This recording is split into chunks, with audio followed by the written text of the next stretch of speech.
For 8 years, Abubakar Malami sat at the very top of Nigeria's legal system. As the Attorney General of the Federation and Minister of Justice under former President Muhammadu Buhari, he was not just a powerful man, he was the law itself. The EFCC operated under his ministry. The courts functioned within a system he oversaw. When people talked about justice in Nigeria between 2015 and 2023, his name was never far from the conversation. But today, that same man is standing in court, not to prosecute anyone, not to advise the government, but to fight for his own properties, his own name, and his own freedom. And if you think that is not one of the most dramatic stories to come out of Nigeria in recent times, stay right here, because this one only gets more interesting. In January 2026, a federal high court in Abuja ordered the temporary forfeiture of 57 properties linked to Abubakar Malami. 57, not 5, not 15, 57 properties spread across Abuja, Kebbi, Kano, and Kaduna states, hotels, a university, land holdings, residential mansions, all valued at approximately 213 billion naira. The EFCC, Nigeria's anti-corruption agency, went to court and told the judge that these assets were reasonably suspected to be proceeds of unlawful activities. The judge agreed and signed the interim order. After that order was published in a national newspaper, Malami and his family had a window to respond. They did respond. They challenged the order in court, but the EFCC was not waiting. On March 23, 2026, EFCC operatives arrived at multiple high-end properties in Maitama, one of the most expensive neighborhoods in the entire Federal Capital Territory, and began marking and sealing them. Malami was present at one of the properties. He confronted the operatives on camera, insisting the court order they were relying on had already expired. He told them they had no lawful authority to be there. The operatives did not leave. 2 days later, on March 25, 2026, EFCC officials returned in the early hours of the morning. This time, they came with movers. They enforced a court directive, physically evicting the Malami family from their Maitama residence. Personal effects were removed. Security operatives surrounded the premises. One of the most powerful men in Nigeria during the Buhari years was watching strangers take possession of his home. Now, before you make up your mind about any of this, here is what the EFCC says, and it is important that you hear both sides. The agency's investigating officer told the court that during Malami's entire period in office from 2015 to 2023, his official earnings included a government salary of about 89.6 million naira, a severance allowance of 12.1 million naira, and travel allowances totaling 253 million naira. Add it all up, and his total declared official income across 8 years comes to roughly 355 million naira. The EFCC's argument is simple and direct. How does a public servant earning that amount come to own 57 properties worth over 213 billion naira? That is not a small gap. That is not a rounding error. According to the EFCC, that is a canyon, and they want the court to look inside it. The commission also alleged that many of the structures, particularly in Kano and Kebbi states, were built without proper building permits from the relevant authorities. They argued this was a deliberate attempt to hide the origin of the funds used to acquire those assets. They further alleged that some of the properties were not even registered in Malami's name directly, but were acquired through family members and companies that the EFCC says he controls, including a business empire operating under the Rehan Group. It sounds overwhelming when you line it all up like that, but Malami is fighting back, and he's not doing so quietly. In a formal affidavit filed before the Federal High Court in Abuja, the former Attorney General rejected every single allegation. He maintained that all the properties in question were legitimately acquired over decades of hard work, legal practice, business investments, and declared income. He reminded the court that he spent over 30 years as a practicing lawyer before entering government, and that his wealth did not begin when he became a minister.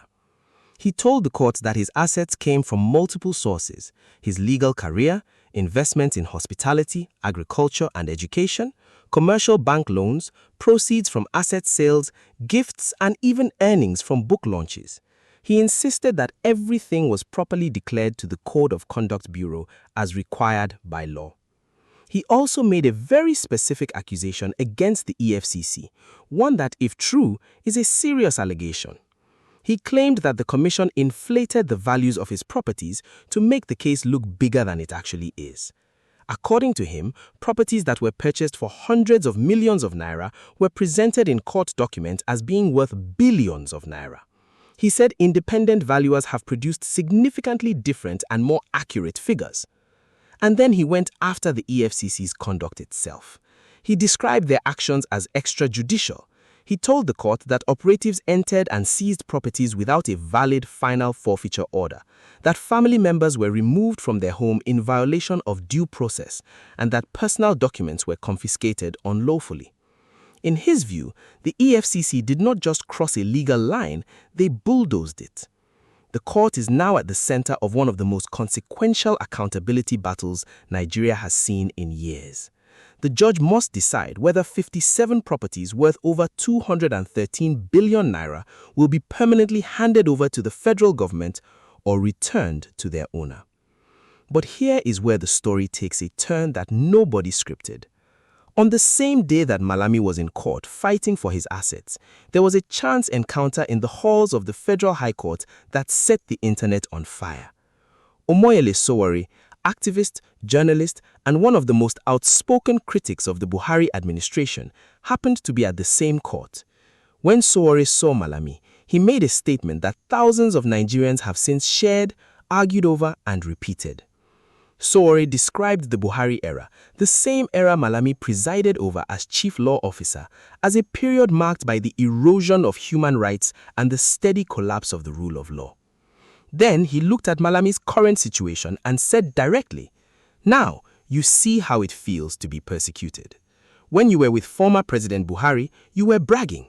We warned you that the justice system was failing, but you didn't listen. Now the system is dealing with you." Some people cheered, some people winced, and many people quietly nodded. Because here's the part of the story that hits differently when you know the full picture. Sowore himself was arrested in 2019 while organizing a protest. He spent months in detention under circumstances that drew sharp criticism from legal bodies and international human rights organizations. During that same period, Malami was the Attorney General. The EFCC that Malami's ministry oversaw was widely accused by opposition figures and civil society groups of targeting critics and political opponents of the Buhari government. Now, none of that automatically means Malami is guilty of the charges he is currently facing. A man who supervised an imperfect system is not automatically a criminal. He deserves his day in court. He deserves due process, the very thing he is now loudly demanding. But the irony is impossible to ignore. The same legal machinery that many Nigerians believe was weaponized during the Buhari years has now turned its full attention towards the man who was at the top of that machinery. And the man who was once detained by that system is now standing in the same building watching it unfold. This is the story of Nigeria's accountability crisis, told in one case. Because the real question this moment forces every thinking Nigerian to ask is not simply whether Malami is guilty or innocent. The real question is, does Nigeria have a justice system or does it have a justice tool? One that powerful people point at their enemies and that eventually swings back around. If the EFCC's case is solid, and if the evidence genuinely shows that public funds were looted and hidden behind private companies and proxy buyers, then justice must be served, regardless of who the person is or how senior their former title was.